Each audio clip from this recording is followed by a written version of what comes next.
அனைவருக்கும்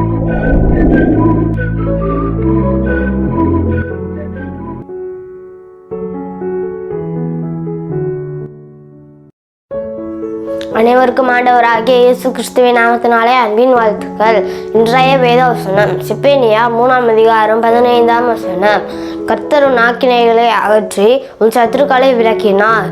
இஸ்ரவேலின் ராஜாவாகிய கர்த்தர் உன் நடுவில் இருக்கிறார். இனி தீங்கை காணாதிருப்பாய். ஆமேன். நான் இப்பொழுது உங்களுக்காக ஜெபிக்க போகிறேன். நீங்கள் என்னோட சேர்ந்து ஜெபிங்கள். எசப்பா ஸ்தோத்திரம். இந்த நாளை ஆசீர்வதிங்க எசப்பா. இந்த வசனத்தை பார்த்து கொண்டு இருக்கிற ஒருவரை கர்த்தர் கிருபையினால் நீங்கள் மூடி மறைத்துக் கொள்ளுங்க எசப்பா.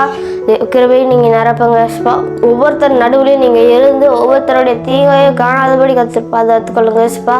ஒவ்வொருத்தருடைய ஆக்கினைகளை கர்த்தர் அகற்ற கிருபைக்காக ஸ்தோத்திரம் எசப்பா. அதுபோல ஒவ்வொருத்தரையும் கர்த்தர் மனம் திரும்ப செய்யுங்க. இயேசுவின் நாமத்தில் பிதாவே. ஆமேன். லைக் பண்ணுங்கள், ஷேர் பண்ணுங்கள், சப்ஸ்கிரைப் பண்ணுங்கள். கர்த்தர் உங்களை ஆசீர்வதிப்பாராக. ஆமென்.